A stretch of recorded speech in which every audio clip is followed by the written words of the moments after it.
வணக்கம் ஃப்ரெண்ட்ஸ், இது உங்கள் சாய்னிகா சமையல். இன்றைக்கி நம்ம சாய்னிகா சமையலில் என்ன பார்க்க போகிறோன்னா, ஒரு சூப்பரான லஞ்ச் பாக்ஸ் ரெசிபி தாங்க. கொண்டக்கடலை சாதம் எப்படி செய்யலாம் அப்படிங்கிறத நான் இன்றைக்கி உங்களுக்கு சொல்லி காட்ட போகிறேன். இந்த வீடியோவை பார்க்குறதுக்கு முன்னாடி நீங்கள் இன்னும் நம்மளோட சாய்னிகா சமையலை சப்ஸ்கிரைப் பண்ணலை அப்படின்னா மறக்காமல் சப்ஸ்கிரைப் பண்ணி வச்சுக்கோங்க. வாங்க ஃப்ரெண்ட்ஸ், வீடியோக்குள்ளே போகலாம். நான் இன்றைக்கி இந்த சாதம் செய்கிறதுக்காக ஒரு குக்கர் எடுத்திருக்கேங்க. அதில் 2 ஸ்பூன் ஆயில் சேர்த்துருக்கேன். கூடவே 1 ஸ்பூன் நெய் சேர்த்துருக்கேங்க. இதெல்லாம் நல்லா ஹீட்டான உடனே ஒரு பிரிஞ்சி இலை சேர்த்துருக்கிறேன். கூடவே ஒரு ஏலக்காய், 2 கிராம்பு, கொஞ்சமாக கல்பாசி சேர்த்துருக்கேங்க. இப்போ இது எல்லாத்தையும் நல்லா வறுத்து விட்டுக்கலாம்.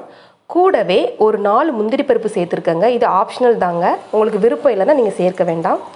இப்போது இது எல்லாத்தையும் சேர்த்து நல்லா ஒரு டைம் வறுத்து விட்டுக்கலாம். இப்போ குட்டி குட்டியாக நறுக்கி வச்சுருக்கிற பெரிய வெங்காயம் சேர்த்துருக்கேங்க. ஒரு பெரிய சைஸ் பெரிய வெங்காயத்தை நான் இந்த மாதிரி நீள வாக்கில் நறுக்கி வச்சுருக்கேங்க. அதையும் சேர்த்து நல்லா வறுத்து விட்டுக்கலாம்.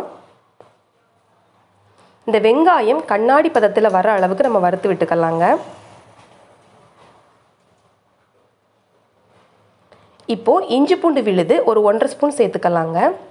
அந்த இஞ்சி பூண்டோட பச்சை வாசனை போகிற வரைக்கும் நம்ம நல்லா இதை வணக்கி விட்டுக்கலாம்.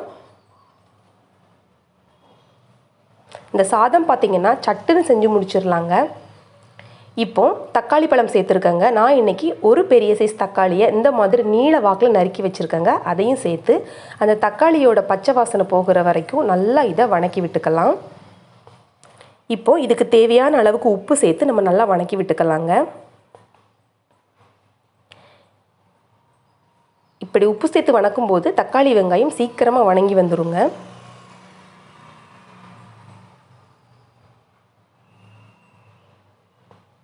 பாருங்கள், நல்லா வணக்கி விட்டாச்சு. இப்போது ஒரு கைப்பிடி அளவுக்கு மல்லி இலைகள் சேர்த்துருக்கேங்க, குட்டி குட்டியாக நறுக்கி. அந்த மல்லி இலையையும் நல்லா நம்ம வணக்கி விட்டுக்கலாம்.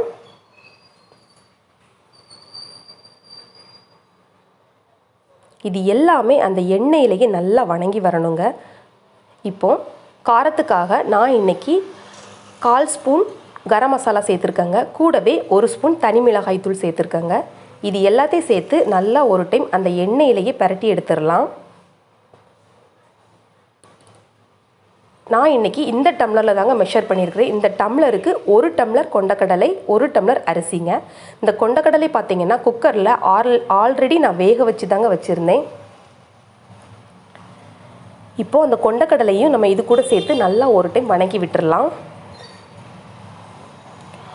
1 டம்ளர் ரைஸ்க்கு 1 டம்ளர் கொண்டக்கடலை என்பது கரெக்டான அளவாக இருக்குங்க. இப்போது நான் கழுவி வச்சுருக்கிற அரிசியையும் இது கூட சேர்த்துடலாம்.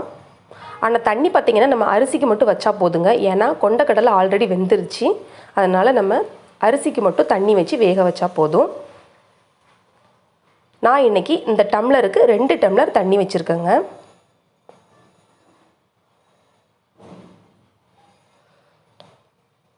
இப்போது இதுக்கு தேவையான அளவுக்கு உப்பு சேர்த்துட்டு உப்பு காரம் எல்லாம் கரெக்டாக இருக்கா அப்படின்னு நம்ம ஒரு டைம் செக் பண்ணிக்கலாங்க.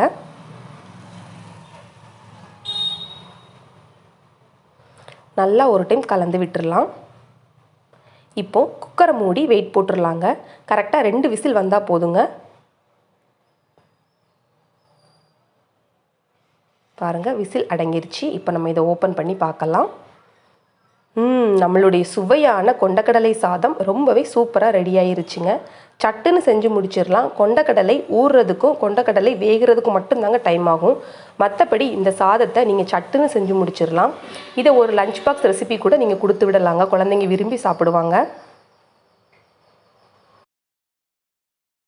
அவ்வளோதான் ஃப்ரெண்ட்ஸ், இப்போது நம்ம இந்த சூடான கொண்டக்கடலை சாதத்தை சாப்பிட்லாம்.